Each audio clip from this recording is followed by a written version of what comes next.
January 28th, 2025.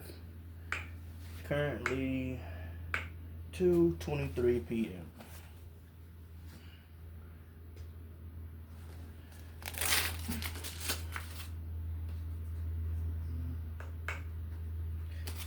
Last two workouts, maybe three.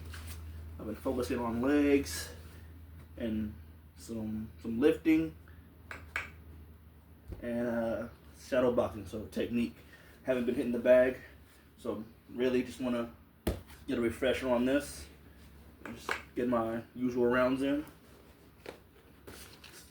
Still gonna, prioritize technique. Let's keep the work going. I got some nice momentum going. I haven't worked out so much so frequently in a long time, so right there in itself is showing some improvement.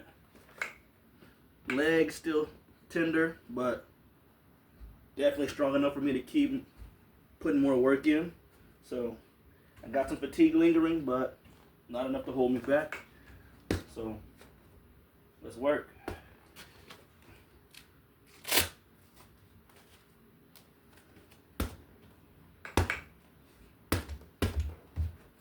Warm up first, just stretching out.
I had something on my mind, but I just keep it to myself. Focus on the bag work.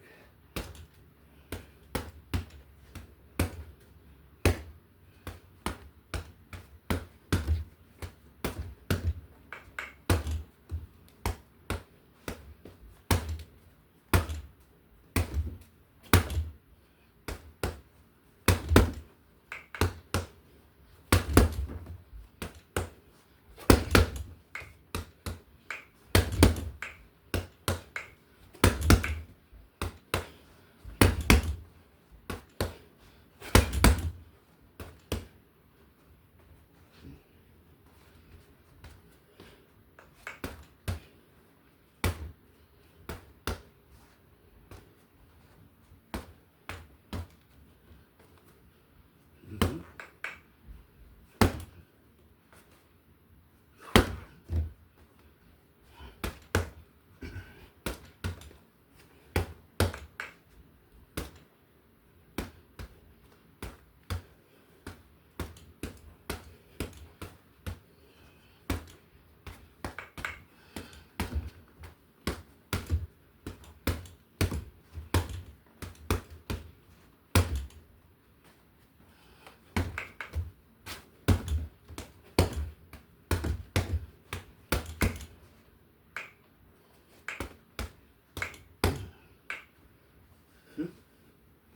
Trying to keep myself in the habit of always having one hand at home. Sometimes I'll frame, I'll kind of pause it there to pin the opponent down, and I'll throw the next one. But I always want to make sure I'm exchanging one hand for the other. Trying to stay defensively responsible. Every punch. There, bring it back. That short little sequence. I get here, kept that one there, went through, turned that over, do the other one. Right there. Yep. Something's always coming back. Keep myself safe.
I recently got a comment, some guy telling me not to keep my eyes on the ground. They're telling me to, like hitting the bag or when I'm shadow boxing, to visualize the opponent in front of me, which is exactly what I'm doing. And also me having my eyes on the ground is practice for me keeping my chin tucked, because naturally, if someone's coming at me, I'm not going to be looking at the ground. So the chin is tucked, the eyes are up, and that's usually my stance. Sometimes even professionals, I see it time and time again, but they don't get criticized like the average Joe does. So to put that out there, when I'm shadow boxing, yeah, my eyes are on the ground. I'm focusing strictly on my technique while visualizing all the movements that I can possibly have going on. But naturally, since I have sparred before, me having my eyes on the ground hasn't translated into a bad habit. I keep my eyes on my opponent. So, but as far as hitting this bag goes, in shadow boxing, yeah, primarily my eyes are low, because I mean that alone is a habit, but it hasn't become a bad habit in my sparring.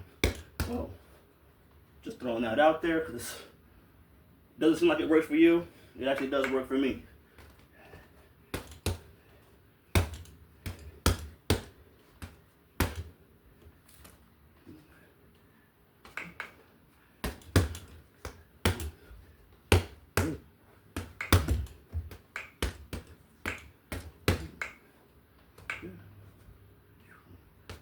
I am self-taught, done all the training by myself, and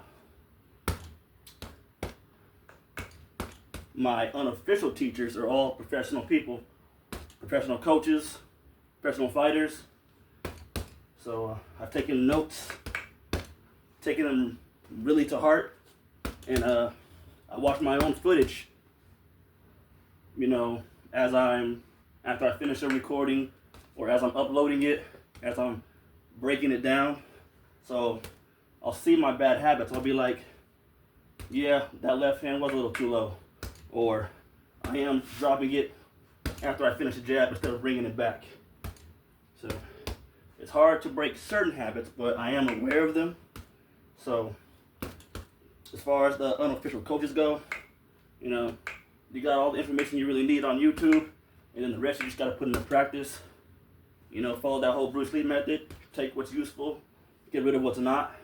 So to name some people who I really get a lot of guidance from is Andre Ward. Got a lot of great notes from him. Terrence Crawford, as far as how he performs in the fight, I don't watch too much of his training, but like to put a specific fight, his fight with Errol Spence, I saw how he would be really defensively responsible in so many moments in that fight. I'd be like, how do you see that freaking punch coming? He's like a mile away from getting hit, or he'd throw a hook or a jab or something, and that other hand, whichever one he happened to throw with, the opposite was already protecting him. So like right there, it's like just to emulate how he works in a fight, I try to throw some of that into my own practices. Canelo's another one, but that's as far as offense goes. That left hook he's got, try to work on that as much as I can, get as close as possible while keeping it original to myself, of course. So every boxer's different, every athlete is different. So even if you practice how you see someone else do it, you still got to have your own little twist on it. It's gonna look like your punch more so than it looks like theirs, but that's the origin of it. So Canelo's body shots, his body work, and how he feints low and goes high. That same left hook, that's another thing. Another one is a good correlation would be a Triple G. I think he's the only, him and David Benavidez are the only two people so far I can actually note that I've seen use that downward punch like that, which hits on the top of the head. Canelo's probably used it a few times, but I definitely know I've seen Triple G, that's like his signature with his left hand. He'll crack in the top of your head, and most punches don't come from that angle. So when you're in the pocket, or maybe even around mid to long range, that's not something people are really trained to defend against. You're trained to block the jab, catch the hook, and parry, slip. But if you slip that downward punch, it's gonna crack you, unless it's gonna hit you in some weird angle. So, and that's one punch. It's the same thing with the overhand right. It comes from the top. So, but yeah, that's one punch right there specifically. That's pretty much out of the norm. For Andre Ward, that's like purely technique. I love the way he describes and illustrates how he moves in a fight, or how a fighter should move as far as textbook goes, and his own personal defensive traits. How he said he fences with the jab. That's one thing I like to do. Like I've got a mixture between fencing with my jab and how I like the way Tank Davis and Canelo kind of paw their way in, keeping their guard up, but they get in close to you so they can land their power shots in there and be more accurate. So that's one thing I like doing. It smothers the offense. It allows you to inch your way in, which ties back into Andre Ward. One of his quotes is, boxing is a game of inches. So instead of just running at an opponent, you step in really, really small. And that's one thing I practice predominantly in my shadow boxing. Like I do my pivots and whatnot.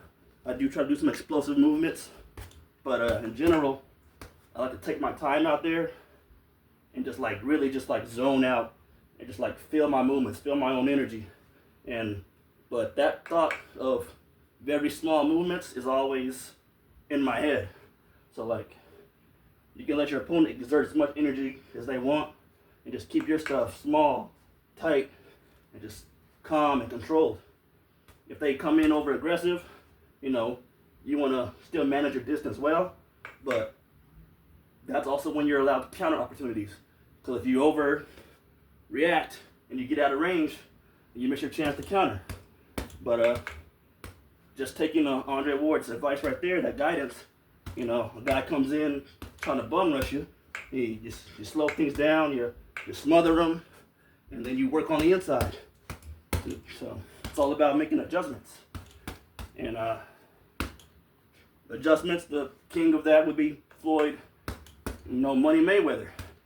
Like, I've seen a lot of fighters who, professionals, you know, that's where I get the majority of my my teaching from. You know, like I said, unofficial teaching, but nevertheless, if you're watching it to actually learn, you're getting more from it than just entertainment. So Floyd is one of those guys who I emulate his bag work. Like, I like how, like I said, he doesn't get criticized for it. He's a professional. He's already got all that status. But I do this,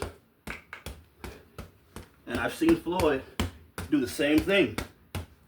So nobody calls him out for having his hands low because he's the pro. But in my bag break, when I'm trying to recover and also just trying to keep the pace going, the movement, like, this is one thing I do, which is, you know, the hands are low, but right here, this is focusing on just a small adjustment of turning the hands over.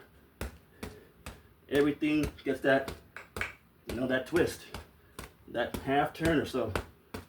So, like turning a doorknob, just, that's all it is, that small rotation. So, if you can use that turn, that twist in close range, and you add the hips to it, you know, you can pretty much go up one level to the next. And of course that applies to long range, mid-range punches, or just a rule of thumb of punching in the first place. You turn the punches over. Right. So everything I do practice either comes from what I've learned from those unofficial teachers and what I've also been able to effectively apply in my sparrings. So, might not seem like that to anybody who's just gonna watch me doing a 30-second short video and say, oh, you're not doing this, you're not doing that. I've heard somebody say I'm using my jab too much. Just incredibly stupid. Like, the jab, by any pro standard, is the most important punch. So you can't use the jab too much. Unless you get to a point where the guy in front of you, you know, is countering the jab so well, you need a different option. But to practice the jab too much, to use it too much, is insane to say. And then there's another video I recently did where, like I said, they're all shorts at that point. I'm just dissecting the videos and highlighting certain parts of what I'm practicing in the full video. So they're just like the jab. There's another clip where I was practicing my right straight, and the dude told me I'm using the wrong hand. I'm like, so I'm only supposed to practice other stuff? I'm not supposed to practice, you know, the knockout punch? So people like to throw out crap in there in the comments, and it's clearly they don't box. They're probably sitting on their ass, don't even exercise in the first place, but they got their opinion and they're so strong about it. So I'm like, it's annoying. I'll admit, it's triggering.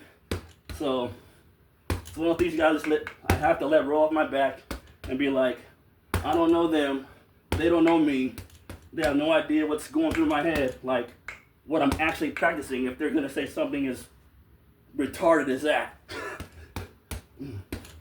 So boxing is one of those things you got to be hands-on when you're learning it. There are some great analysts out there who can really, put themselves in the driver's seat of a boxer to a great extent. Until you have the punches coming at you, you humble your damn self.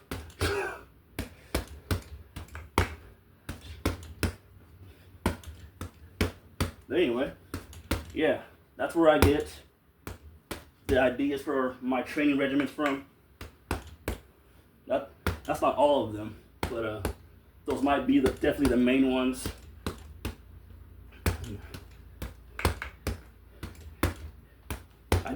I do. Of course, I've done plenty of videos where in the shorts I highlight the power punches, and I get people saying, "Oh, you're only hitting the bag. You're not trying to punch through it." So apparently, through the video, they can tell what I'm trying to do 100% of the way. Because honestly, when I hit the bag, I'm trying to go through it. So I don't know how they see it differently. I'm not gonna be able to hit this bag so hard where it looks like some shit from an anime, but it's a lot different if you feel it, I'm not saying my power is that great, but I hit pretty hard. I got a pretty good shot. So, and that's right there. That wasn't hitting the surface of the bag. That was me trying to go through it, because if I'm over here into my punch where they say the power is, that can still penetrate. But at the same time, I'm only, I'm just simply making contact. But if I shorten the distance a little bit more to where my arm is bent, at this point, full extension would be literally in the center or to the back of the bag. So I'm literally punching through the bag. So right here, that's a lot different, whether you can tell or not, than me being back here at the end of my punch and just literally hitting the surface of the bag. And another rule of thumb is you step in with your punches. So right here, if I'm out at range, this right here might not be a step in, but I'm bringing, the upper half of my body with that shot. So instead of throwing it from here, which I'm saying again, just the surface of it, if I go from this to this, and then that punch goes, further, that's me punching through the bag, through the opponent. So right there, just tap them, and Mike Tyson's another one. Keep your punches short and compact. So that doesn't mean full extension. That means you're right here to keep yourself defensively responsible, but all that power comes from maybe not so much of a fully extended arm, because you could throw your arm out doing that too. But just that, for an example in general, when I throw most of my power shots, my arm isn't fully extended. It's bent to an extent. So right there, and I hit a lot harder doing that than I do when extending my arm all the way. Both have their benefits. If I'm mid-range or up close in the pocket, then I want to think more like Mike Tyson. I want those punches short. The power comes from the twist and the turnover. So, but if I'm at range, I can still throw a power jab, fully extend it, keep the guy off you. And you can step in with it.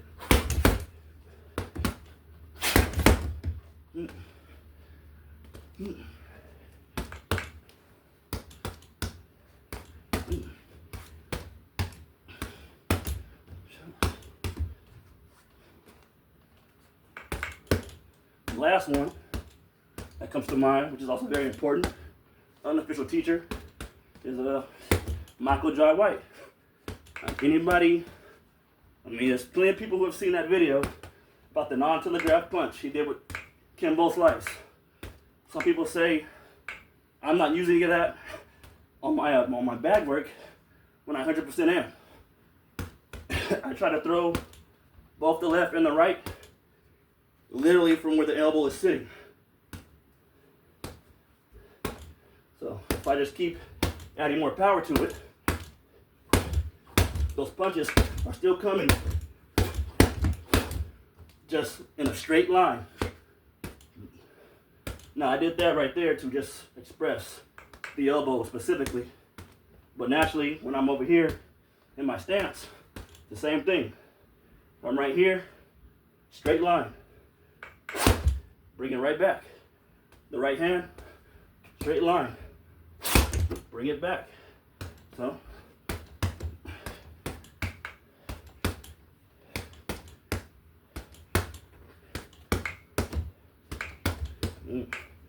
they're naturally getting more invested into boxing. You come across a lot more content. So I've seen other professional trainers. I can't name them, I don't know them that well, but they're clearly a coach. They're teaching someone, they have students. So, and the title of the video is like Coach so-and-so whatever, but I know that's very vague, but I'm just simply saying the person teaching is like an actual coach, somebody who's certified or highly experienced. So I have noticed that one coach, one guy, I don't know his name, but the other one was Jeff Mayweather, who was teaching how to throw the uppercut. And both of those coaches taught it the same way. So Jeff Mayweather, Floyd Mayweather, his dad, and I forget his uncle's name, Roger Mayweather. They're all coaches. So naturally, whatever Jeff knows, the rest of his family knows. And then this other guy, the other coach in question, was a Caucasian guy. So, and it was pretty much, I don't know how dated that video is, but the knowledge was definitely the same. So they were saying you throw in the uppercut, which I've been practicing ever since I saw both of those videos, which is, the last month or two, maybe further back than that. The uppercut doesn't come, from a wide range, just like how you don't want your hook being way out here. He's like, you throw your hooks and your uppercuts, right there. Like you do a slight level change and you bring that up. So I've been practicing that. That's another thing right there from Mike Tyson. A very short uppercut, very compact. You let the explosiveness from your legs and the twist, the torque, the technique itself, that's where the power comes from. And then they say with the hooks, you bring it right there. You keep it close. And after you throw the hook, you're going to be open, but you can open with any time you throw a punch. You throw the jab, they can level change on you, hit you to the body. They can cross over the top of your jab, hit you in the face. So that's why staying defensively responsible is, is hit or miss, but you want to keep making sure you're getting better and better at that. The sweet science, hit and don't get hit. So back to the uppercut, that's how I've been practicing it, throwing it short just like that. You basically what I'm trying to do is keep it at the chin and boom, rocket it up. And in the recent clip of Terrence Crawford, I saw him hit the heavy bag using that same short uppercut. He's out here doing his thing, he's going in from close range to long range, and he threw a short uppercut. And I was like, that's exactly the way those coaches said, anybody should be practicing it. So I was like, fucking Terrence is using it, and 2 coaches have already co-signed it, and that's 3 for 3 right there. So I'm like, but as I mentioned, I'm the average guy. I'm not gonna get my credit for it, but I am taking notes and my teachings from people who are not only active, who are not only Hall of Famers, accomplished fighters, but also accomplished coaches. So I am in this to really learn and get better at it. I'm not just hitting the bag to get rid of stress or be like, oh, the punching bag in boxing is a good way to stay fit, stay healthy. Yeah, that's a part of it, but half of this, I'll divide it 50-50. Half of it is for, staying strong and healthy. The other half is because I really need some self-defense training. I want that under my belt. So boxing isn't just entertainment for me. It's now a practice. I want to get good at it. So even if I'm just better than the average person, having some kind of self-defense under my belt is better than nothing. So, yeah, I might have covered everything as far as what's fresh in my head, but yeah, that's where I get the majority of the teachings that I follow when I'm hitting this bag, when I'm doing my shadow boxing. I also heard, naturally, if I wanted to go, speaking from a professional point of view, if I wanted to move up in weight classes, I would lift heavier and whatnot to build more muscle. But going back to Terrence Crawford and Andre Ward, they both use, and Triple G, they both use really light weights, something probably less than 5 pounds. And they'll do that, which I've done in other videos. They'll just bang out reps with 4 pound, 1 or 2 pound weights, just focusing on the technique, but that's still gonna, just like how the gloves are 16 ounces, they're a pound each. So them doing that with just little hand weights, just to practice their technique off the bag and whatnot during shadow boxing, I emulate that too. So yeah, I take all these notes from people who are doing it, or have done it, and they've been really great at it, successful, so on and so forth. I mean, you're not gonna copy somebody who's shitty at something. You're gonna, look at somebody who's like, oh man, that person's awesome at doing that, I wanna try that, or I wanna try to do it the way they did, So.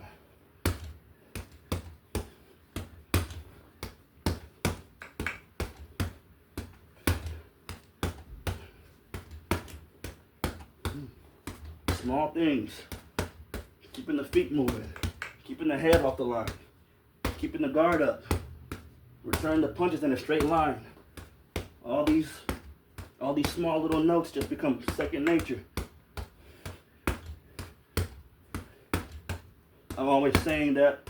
I might have said it in my most recent videos. The last time I was hitting the bag. I'm always looking for sparring partners, because that's where I can really put into practice all this bag work, all this shadow boxing, all the conditioning. Like, how many rounds can I get in a spar now without being winded? Or how good am I at keeping myself defensively safe? How good am I at, throwing my offense? I want to see all that in the sparring matches, so that's why I'm always trying to put that out there.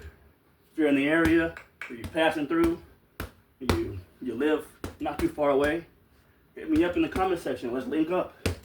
And it doesn't have to be a damn fight. It could be, a spar. We're out there to learn a safe environment. If you check out my channel, I've got a playlist that's purely sparring. Some of that sparring is heavy. Some of that's light. Just tapping. Just working on technique. So, but I'm no stranger to it. If you want to come out, I mentioned it before. If you literally just want to come out and throw down, it's my job. I've already put the challenge out there, so I'm already accepting it. If you come out and your goal is to knock my ass out, then I got to make sure I can prevent that. So, because I asked for it. So, if it turns out you want to, you come there for a fight, not a spar. You come there to fight, and let's go. Let's get some action. We'll have some fun.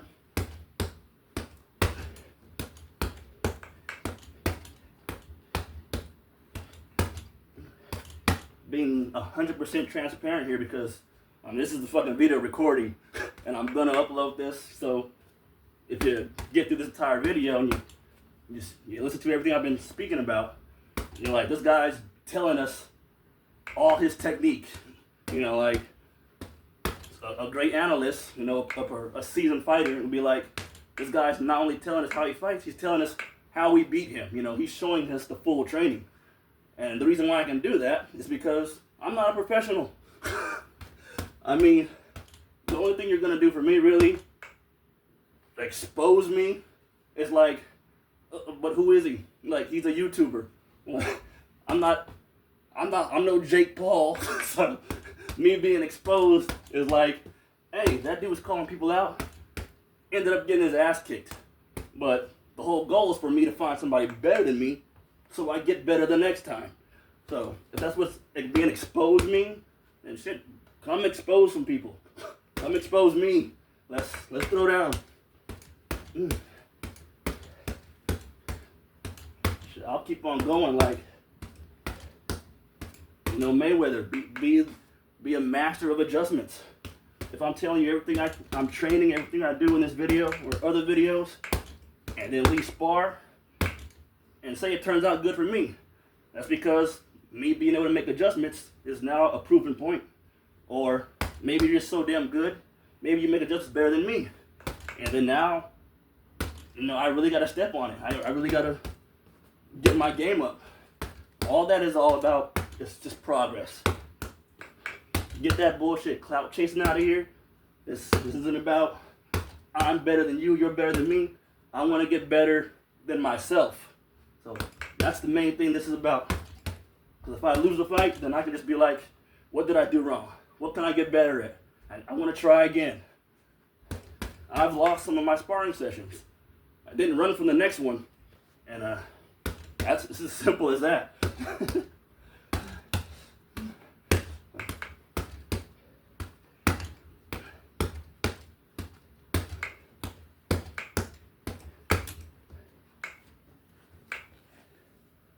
37 minutes in.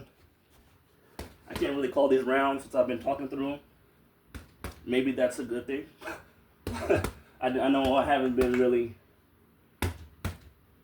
focusing on the bag, but I really haven't stopped, so I haven't done the bag work how I would normally do it without all the commentary.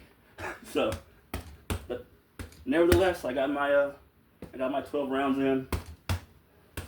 Got some things out there just for anybody who is going to listen to, you know, just to take note of. You know.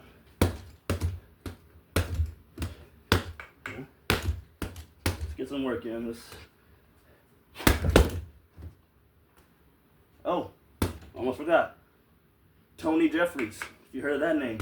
He was an Olympic boxer. I forget what his if he was a gold medalist or anything like that, but he was an Olympic boxer. I believe he had a short professional career, but, you know, shouts out to him. Tony Jeffries, he's got a boxing channel. Look him up if you haven't heard of him. But I get a lot of my tips from him too. And some of his tips translate to some of the stuff I got from Floyd Mayweather. You know, Floyd hits the bag. Those aren't all power punches. Same thing with Andre Ward. You know, you're focusing on technique and that cardio, the footwork, the hand positioning, the turning the hand over, because you're taking it slow to pretty much analyze yourself while you're doing the movements. So Tony Jeffries is another person who was like, you going to the bag and just going ape shit on it. He's like, you know, that's the wrong way of doing it. And if you're just pissed and you need to get that out, fair enough. But if you're actually trying to learn boxing, you know, take things slow. You see Floyd, even Canelo, in recent fights. I'm not sure when he had the transition, but Triple G as well. I think all of them do it. Just some do it more than others, of course. But you know, but to stick with Floyd, you know, he would tap, you know, just do like something really like he's getting in range. Basically, he's being kind of misleading and, you know, deceptive. And then when he finds an opening, you know, he snaps on him. So the majority of rounds, you know, Money Mayweather fought, you know, he didn't have to keep cracking every punch he threw. So, you know, he'd weed you out, you know, just so the same thing translated from his bag work into his professional fights. And that's something Tony Jeffries brought up. Former boxer and now a current coach. So when you hit the bag, focus on technique, not just trying to beat the damn thing to death. It's not like you're gonna kill it in the first place. It's not alive, but kill it in the urban sense. Do some badass bag work. Like that guy knows what he's doing. So yeah, hitting the bag isn't all about power. I fell into that trope when I first got this thing. I just wanted to hit it as hard as I could. But naturally, I've been studying boxing for years now, several years. So listening to more and more boxing content, you hear more and more stuff, and you mature. So you either stick to what you started with, or you actually try to improve, and you change your game up. So I can honestly say that's what I've done since I started making these videos. Just I always try to do 12 rounds, as I mentioned. 36 minute video, 12 round fight. So if I can pace myself, and get through a 12 round fight, a 12 round workout, it's gonna be different, completely different in a fight, of course. But I'm trying to set a precedence for myself, where it's like I know I can get 12 rounds in my workout. So how does that translate, that pace, that longevity, in an actual spar? And I'm not bad at it so far. I think I'm doing pretty good. I can go, there are variables. Sometimes it's cold outside, so you don't really break a sweat. It takes you longer to warm up. But as far as being winded, the last video, which is titled, my last sparring video, which is sparring random people at the park, or random strangers at the park, is one of those two. But it's my most recent sparring video, where I met two people out my local park, and the first guy, he was both of them were completely green, like from the ground up. They didn't know anything. They just had an interest in boxing. So the first guy, I kind of coached as best as I could. I was like, oh, so since you never fought before, these are some of the basics. Just trying to lend a helping hand. No ego in it. Just teaching him the same thing I've learned from the pros and people I watch and listen to. So, but me and him, we got, I believe, 23 minutes in, more or less, at least 18 if you take out any kind of explanations in between the rounds or throughout the rounds. So say just me and him got 15 to 18 minutes, so 5 to 6 rounds in. Another guy showed up, and I think I got maybe 10 minutes sparring with him. So 25, so 8 to 9 rounds, possibly a few more. That's just me trying to estimate it. I'm not sure, because the video itself is like 30. My part in the video, it's like a two-parter. It's me sparring those two, and then two young kids. They saw the sparring, they want to jump in, so they try to spar each other for a few minutes. So that takes up the last 3 to 5 minutes of the video. But everything before that is me sparring those two guys I just mentioned, and that cut off around 32 or 33 minutes in the video. So going by that, in general, that was 11 rounds. But naturally, like I said, a lot of that was me trying to, give some knowledge to the first guy.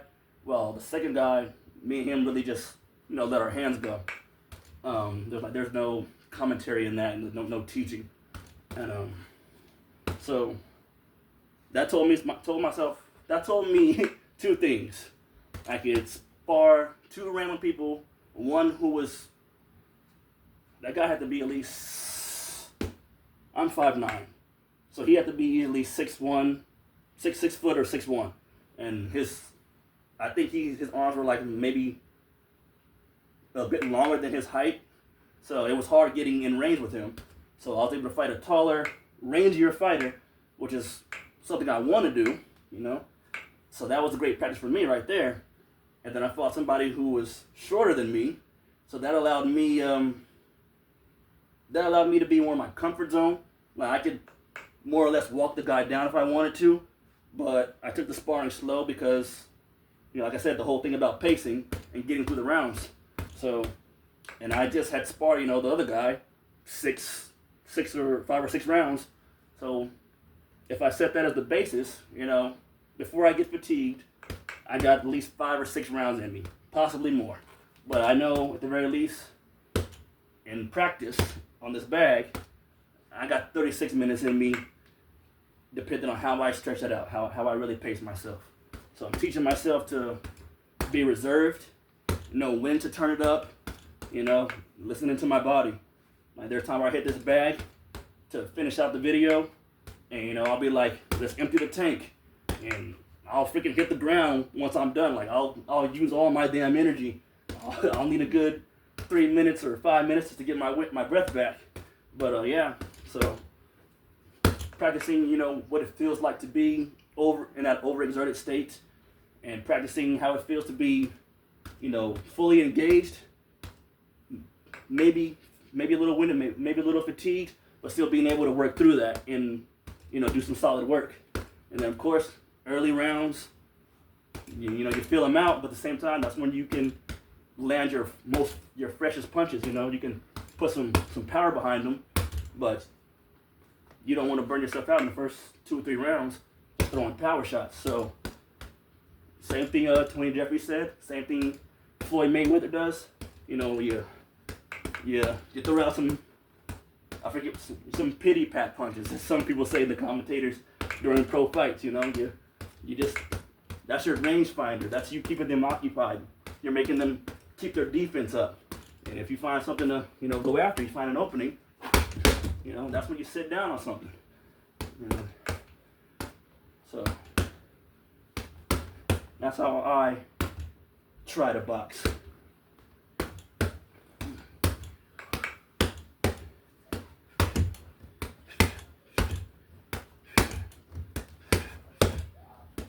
I got a light sweat going. You can't see it, but normally this far into the video, a usual video, you know, I'd have the shirt would be fully sweaty. So this is a nice little refresher. Like I said, I've been focusing on conditioning, leg work, shadow boxing. So the bag right now is purely just me having something to hit right now. It's just a refresher. Focusing on technique, of course, but I haven't hit the bag in a while, and it just feels good doing it. So, and with the way I do train myself, every time I do hit the bag, even if it's a short video, I never come up to it just for the sake of, you know, trying to, you know, I don't use it as a stress reliever. I use it to practice. So, I can't remember the last time I put this up here just because I had some stress on my mind. But even if I did, I always try to stay true to, you know, the form, to the stuff I'm always working on. And then, you know, as best as I can anyway. So.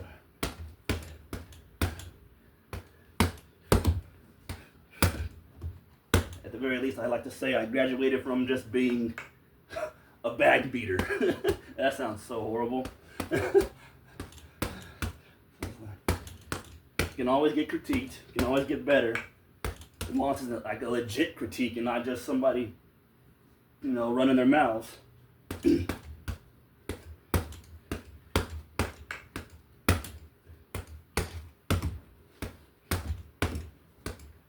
I would much rather, just put this out there too, for anybody watching to watch my sparring videos.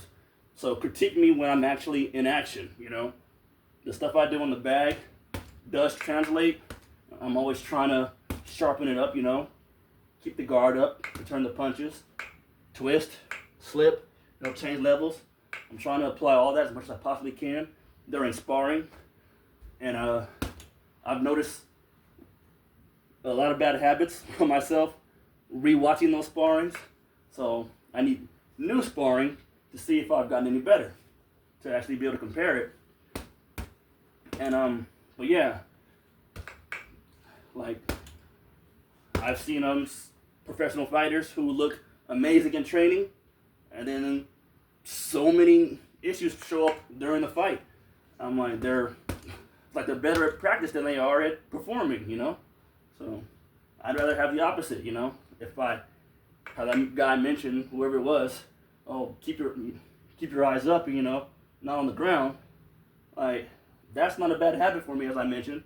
If you seen this little video and you saw that part, I keep my eyes low during my training when I'm shadow boxing and hitting the bag, but that's also part of me keeping the habit, keeping the chin down.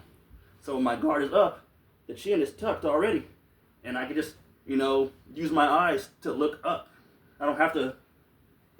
If I stood like this, they're gonna tell me, keep your chin down.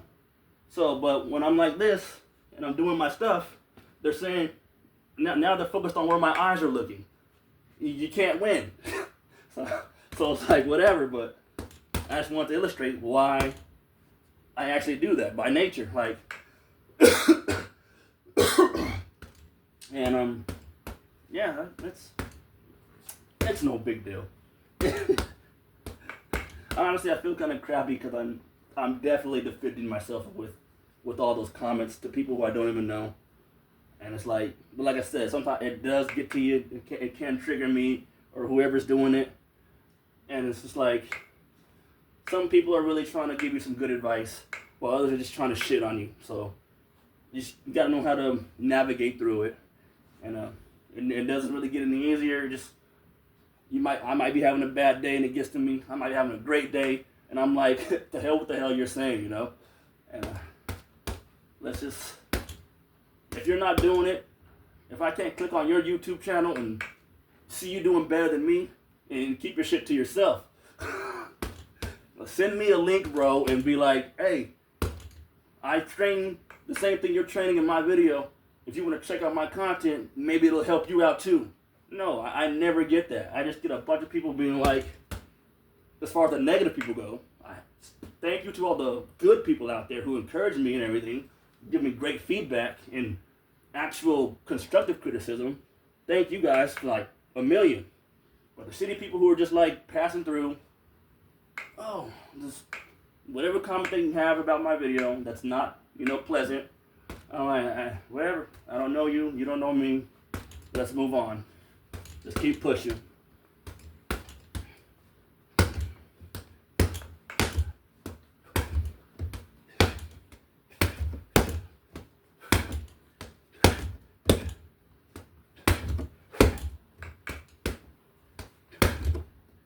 They say, exhale with every punch. I'm pretty sure you could hear me right there, and I wasn't even thinking about it. When I throw my jab, I do a sharp exhale. So, I've heard that. I hear myself doing it, but I'm not sure how apparent it is throughout the recordings, because I know I'm doing it, is all I want to say. I'm breathing while I'm hitting this bag. I'm breathing while I'm doing my shadow boxing. So.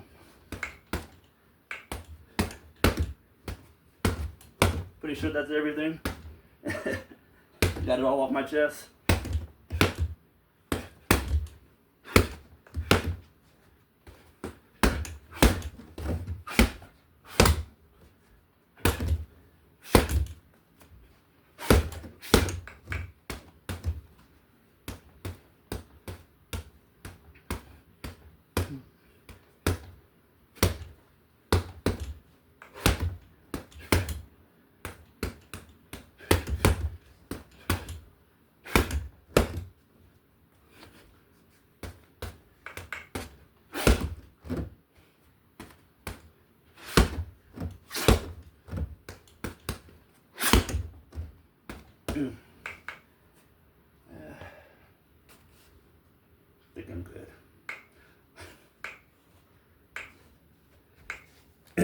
Anyway, once again,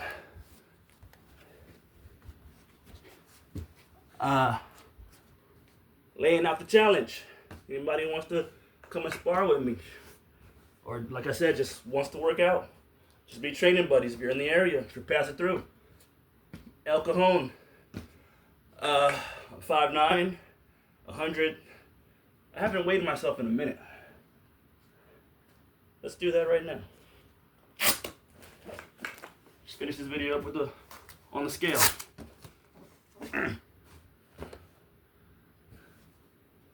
I'm not sure how accurate this damn scale is, and plus I'm gonna do it with my clothes on, so stomach's empty, so that's also another factor.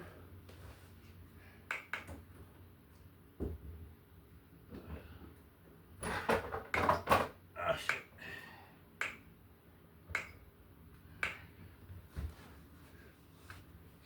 See what we're working with here. We'll make sure it turns on.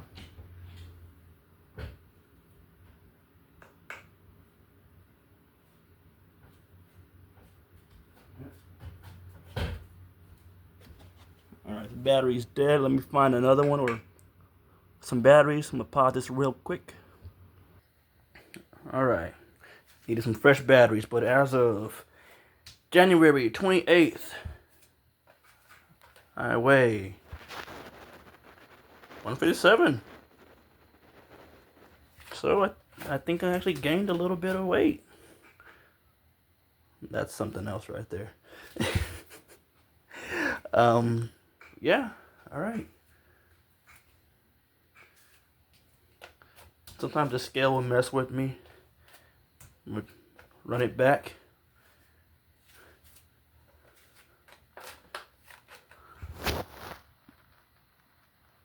$157.8.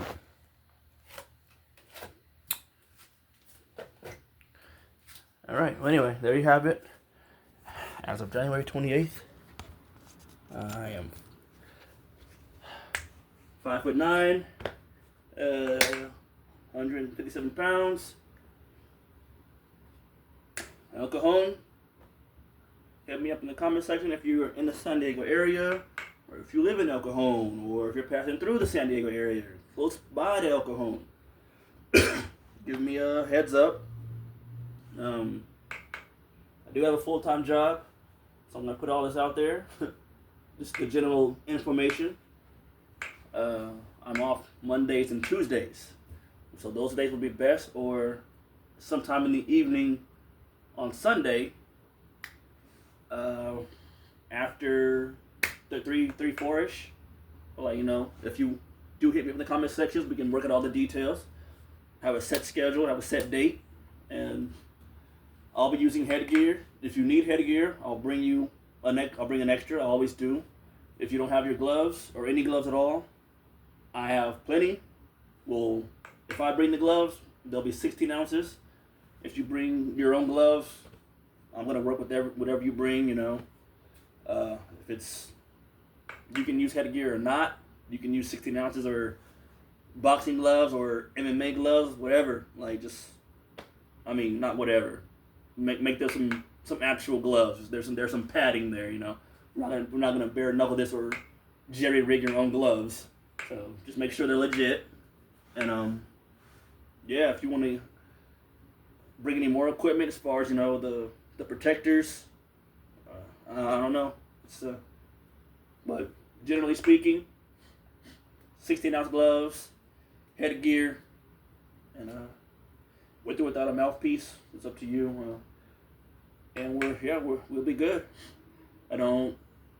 Whatever your height is, whatever your weight class is, doesn't matter.